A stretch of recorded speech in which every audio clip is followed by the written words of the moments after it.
Welcome back to rupees kitchen. ఈరోజు నేను non veg గురించి స్పెషల్గా అల్లం వెల్లుల్లి పేస్ట్ రుబ్బుతున్నానండి. సో దాని తయారీ విధానం చూద్దామా. ఆల్రెడీ నేను ఇక్కడ నార్మల్ కర్రీస్కి వెజ్ కర్రీస్కి అంతా ఇలా మిక్సీ వేసి పెట్టుకున్నాను. అదే జార్లో అల్లం వెల్లుల్లి వేసుకున్నాను. దాంట్లో ఒక కట్ట పుదీనా వేసుకోవాలి. ఇదంతా ఎందుకు వేస్తాను కూడా చెప్తాను నేను మీకు. ఇది ఎందుకు స్పెషల్ అనుకుంటే నేను చెప్తాను. నాన్ వెజ్ గురించి ఇది. కొత్తిమీర నేను ఆల్రెడీ ఇది నా ప్రీవియస్ వీడియోలో పెట్టానండి. ఒక 4-5 పచ్చిమిర్చి దీంట్లోనే వేసేసుకున్నాను. దీంట్లో కొంచెం అంటే కొంచెం కాదండి, ఒక 1 స్పూన్ అంత పసుపు, ఇంకా కొంచెము ఉప్పు. ఇది అందరికీ తెలిసింది కదండి. ఉప్పు కొంచెం వేసుకుంటే మళ్ళీ కర్రీస్లో మనం చూసి వేసుకోవాలి. అలానే దీంట్లో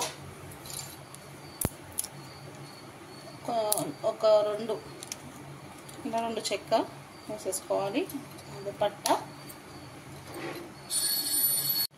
దీంట్లో పట్ట, లవంగా అయితే ఒక 6 to 7, 4 ఇలాచీ వేసేసుకొని దీంట్లో కొంచెం ఆయిల్ వేసుకుందామండి.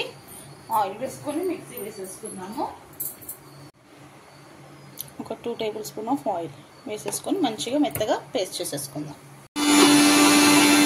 ఇలా కొంచెం వాటర్ అవసరమైతే వాటర్ వేసుకోవాలండి, లేకపోతే లేదు. నేను కొంచెం వాటర్ వేసాను. వాటర్ వేసి మిక్సీ పట్టేసుకోవాలి. అల్లం వెల్లుల్లి పేస్ట్ మంచిగా మెత్తగా. ఆల్రెడీ మనం ఆయిల్ వేసాం కానీ సో వాటర్ కావాలంటే పోద్దాం, లేకపోతే లేదు. సో ఇలాగ బాక్స్లో వేసేసుకొని ఫ్రిడ్జ్లో పెట్టేసుకోవాలండి. నాకు ఇది ఒక 1 month వరకు వస్తుంది.